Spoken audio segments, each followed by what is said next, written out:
Hi ఈరోజు మనం ఒక చాలా ఆసక్తికరమైన విషయం గురించి మాట్లాడుకుందాం.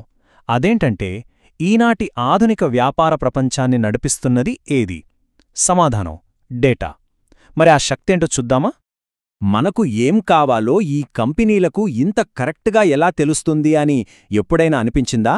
మనం ఏదైనా వస్తువు గురించి ఆలోచించగానే దానికి సంబంధించిన యాడ్స్ మన ఫోన్లో కనిపిస్తాయి. అదెలా సాధ్యం? అదేం మ్యాజిక్ కాదు, అదంతా డేటా పవర్ అన్నమాట. చూడండి, వ్యాపారం చేయడానికి రెండు మార్గాలున్నాయి. ఒకటి పాత పద్ధతి, అంటే ఊహ. నాకలా అనిపిస్తోంది కాబట్టి చేద్దాం అనుకోవటం. ఇది చాలా రిస్క్తో కూడుకున్నది. రెండోది ఇప్పుడి పద్ధతి, డేటా, అంటే వాస్తవాల ఆధారంగా నిర్ణయాలు తీసుకోవటం. ఇది వేగంగా, ఖచ్చితంగా ఉంటుంది. గెస్వర్క్ అంటే రిస్క్, డేటా అంటే రిజల్ట్. సరే, ఈరోజు మనం ఏం చూడబోతున్నామంటే ముందుగా ఊహల నుండి వాస్తవాల వైపు ఎలా వెళ్లాలో చూద్దాం. ఆ తర్వాత అసలు ఈ బిజినెస్ డేటా అంటే ఏంటి, దాన్ని నిజంగా ఎలా వాడతారు, ఇంకా డేటాతో భవిష్యత్తును ఎలా అంచనా వేస్తారు. చివరగా ఇదంతా మనకెందుకు ముఖ్యమో తెలుసుకుందాం.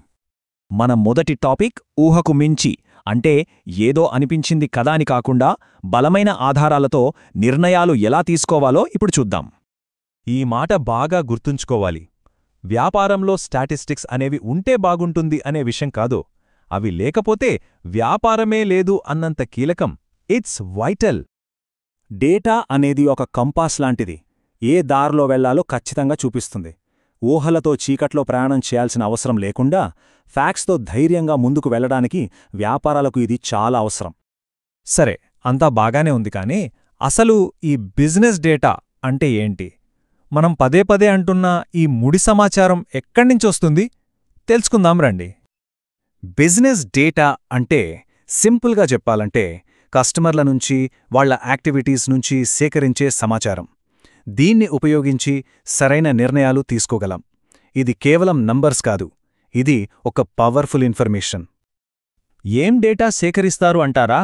ఉదాహరణకు వాళ్ల వయస్సు, లొకేషన్ దగ్గర్నుంచి వాళ్ల ఈమెయిల్, ఫోన్ నంబర్, ఆన్లైన్లో వాళ్ళు ఏం క్లిక్ చేస్తున్నారు, ఏం కొంటున్నారు, ఒక వెబ్సైట్లో ఎంతసేపు ఉంటున్నారు, ఇలా ప్రతిదీ డేటానే. ఓకే, ఇప్పుడు అసలు విషయానికొద్దాం. ఈ డేటాని నిజంగా ఎలా వాడతారు? ఈ నంబర్లు, ఈ సమాచారం నిజమైన ఫలితాలుగా ఎలా మారతాయి? ఇది చాలా ఇంట్రెస్టింగ్గా ఉంటుంది. ఒక చిన్న ఉదాహరణ తీసుకుందాం. మనందరికీ జరిగేదే. ఒక కస్టమర్ ఆన్లైన్లో ఒక ప్రోడక్ట్ చూశారు, చాలాసేపు చూశారు, కార్ట్లో కూడా వేశారు, కాని కొనలేదు. ఎందుకు కొనలేదు? ఏమైంది?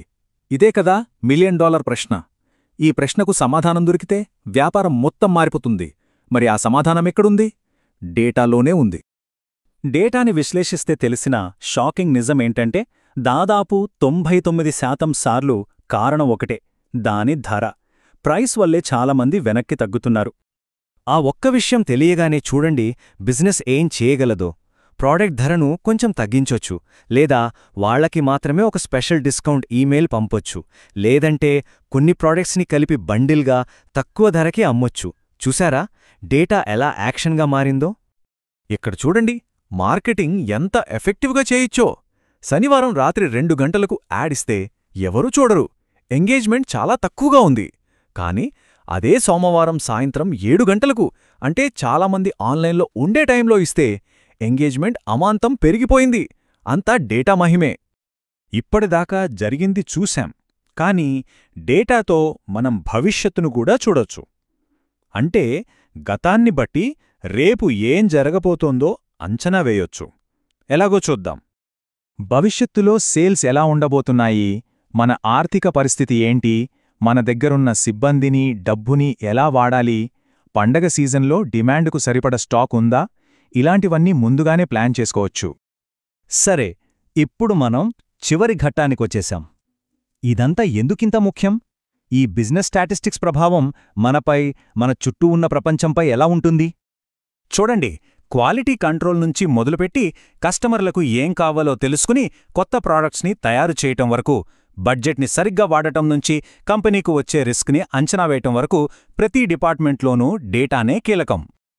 ఈ విషయం తెలుసుకోవడం కేవలం వ్యాపారులకు మాత్రమే కాదు, ఇది మనందరికీ ఉపయోగపడుతుంది. ఎందుకంటే ఇది అర్థం చేసుకుంటే మనం ఈ డేటా ప్రపంచంలో ఒక తెలివైన వినియోగదారుడిగా ఒక ఇన్ఫార్మ్డ్ కన్జ్యూమర్గా మారతాం. ఒక మాటలో చెప్పాలంటే మన దగ్గరున్న గణాంకాలను, వాస్తవాలను నమ్మాలి. అప్పుడు తీసుకునే నిర్ణయాలు చాలా అరుదుగా తప్పవుతాయి. డేటాను నమ్మండి, సరైన దారిలో వెళ్ళండి. చివరగా ఒక ఆలోచింపజేసే ప్రశ్నతో ముగిద్దాం. మనకు ఏం కావాలో డేటా పర్సనలైజ్ చేస్తున్నప్పుడు, మన నెక్స్ట్ మూవ్ని కూడా ప్రిడిక్ట్ చేస్తున్నప్పుడు, ఈ పర్సనలైజేషన్కి, ప్రిడిక్షన్కి మధ్య ఉన్న సన్నని గీత ఎక్కడ మాయమవుతోంది? దీని గురించి ఆలోచించండి.